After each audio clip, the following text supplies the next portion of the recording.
శ్రీ గురుభ్యో నమః. శ్రీ మహాగణాధిపతి నమః. శ్రీ సరస్వతి నమః. భక్తులారా, వ్యాస మహర్షి రచించిన మహాభారత ఇతిహాసం యథాతథంగా చెప్పుకున్నాం.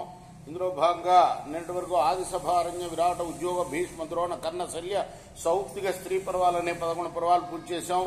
12వదైన శాంతి పర్వంలో కూడా 137 అధ్యాయాలు పూర్తి చేసి 138వ అధ్యాయంలోని 184వ శ్లోకం వరకు చెప్పుకున్నాం.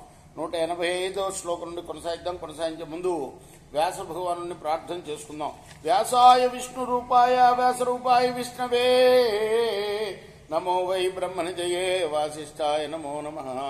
నారాయణం నమస్కృత్య నరం చైవ నరోత్తమం దేవీం సరస్వతిం వ్యాసం తతో జయముదీరయేత్. సమర్థ సద్గురు సాయినాథ్ మహారాజ్ కీ జయ. లోమస్య ఉవాచ సత్యం శపే త్వయాహం వై మిత్రద్రోహో విగర్హితః తన్మన్యేహం తవ ప్రజ్ఞాం యస్త్వం మమ హితే రతః.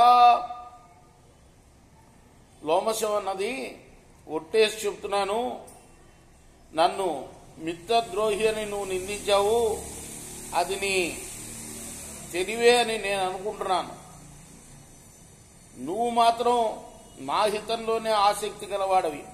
ఉక్తవానర్థతత్వేన మయా సంభిన్న దర్శన నతు మామన్యథా సాధో త్వం గ్రహీతుమిహాకసి. వేరే భావం గల నీతోటి నేను ప్రయోజన దృష్టితో మాట్లాడాను. ఈ విషయంలో నన్ను నీవు మరో విధంగా అనుకోవద్దు. ప్రాణప్రదానజన్ త్వత్తః మై సౌహృదమాగతం ధర్మజ్ఞోస్మి గుణజ్ఞోస్మి కృతజ్ఞోస్మి విశేషతః. నువ్వు నాకు ప్రాణదానం చేశావు, దాంతో నాకు మంచి మనసు కలిగింది.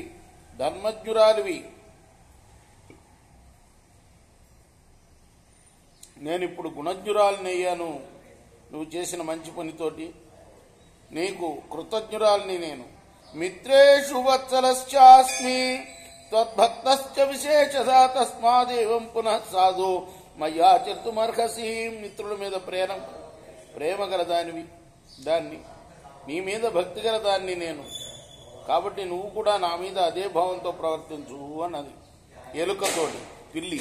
త్వయా హి వాచ్యమానోహం జహ్యాం ప్రాణాన్ సమాంధవ విశృంభో హి బుధైర్దృష్ట మద్విదేశ మనస్సుషు తదే తద్ధర్మతత్వజ్ఞ సత్వం శంకితుమర్హసి. నన్ను నువ్వు నిందిస్తే నేను నా బంధువులతో కలిసి ప్రాణాలు విడుస్తాను.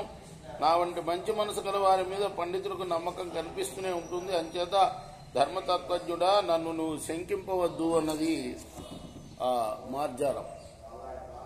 రేపు మనం 190వ శ్లోకం నుండి కొనసాగిద్దాం. కృష్ణార్పణమస్తు. సాయి కృష్ణార్పణం.